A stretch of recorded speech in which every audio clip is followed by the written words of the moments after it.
Hello guys, എല്ലാവർക്കും I am the Malayali ചാനലിലേക്ക് സ്വാഗതം. അപ്പൊ നമ്മുടെ പൊന്നുമ്മടം വീട് തകർന്ന് തരിപ്പണമായി ഗൈസ്. നമ്മുടെ സേതു അവിടെ നിന്നും എന്നേക്കുമായി പടിയിറങ്ങുകയാണ്. നമ്മുടെ അമ്മയും മകനും എന്നേക്കുമായി പിരിയുകയാണ് എന്ന് വേണമെങ്കിൽ പറയാം കേട്ടോ. നമ്മുടെ പൂർണിമാമ ആ ഒരു മക്കൾ തമ്മിലുള്ള തമ്മിൽ തല്ല് കണ്ട് താങ്ങാനാവാതെ പടിയിറങ്ങാൻ പോകുന്നു. അങ്ങനെ നമ്മുടെ പൂർണിമാമ പടിയിറങ്ങാൻ പോകുന്നത് കണ്ടിട്ട് നമ്മുടെ സേതു പറയുന്നുണ്ട്, അമ്മ പടിയിറങ്ങണ്ട, പകരം ഞാൻ പടിയിറങ്ങിക്കോളാം എന്നും പറഞ്ഞ് പെട്ടിയും കിടക്കയൊക്കെ എടുത്ത് ഇറങ്ങുകയാണ് കൂട്ടുകാരെ.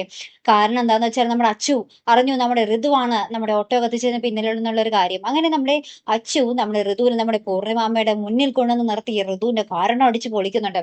ശേഷം നമ്മുടെ ഋതുവാണെങ്കിൽ ഈ ഒരു അപമാനം താങ്ങാനാവാതെ ആത്മഹത്യക്ക് ശ്രമിക്കുന്നുണ്ട്. ഇതൊക്കെ കണ്ടിട്ടാണ് നമ്മുടെ പൂർണിമാമ അവിടെ നിന്നും പടിയിറങ്ങാൻ പോയത് കേട്ടോ.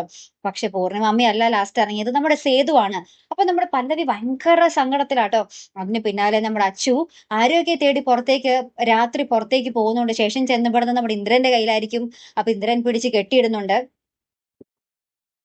ശേഷം നമ്മുടെ അച്ഛനെ അന്വേഷിച്ച് നമ്മുടെ പല്ലവി ഇറങ്ങുന്നുണ്ട്. ലാസ്റ്റ് പല്ലവിയും ചെന്നപ്പെടുന്നത് നമ്മുടെ ഇന്ദ്രന്റെ കൈകളിലായിരിക്കും കേട്ടോ. അങ്ങനെ ആകപ്പാടെ ഭയങ്കര വഴിത്തിരിവും ഭയങ്കര ട്വിസ്റ്റുകളും ഭയങ്കര കഥാഗതിയിൽ മാറ്റവും തന്നെയാട്ടോ ഇനി നമ്മുടെ സ്നേഹക്കൂട്ടിൽ വരാൻ പോകുന്നത്. അപ്പൊ എന്തായാലും നമുക്ക് കാത്തിരുന്ന് തന്നെ കാണാം കേട്ടോ.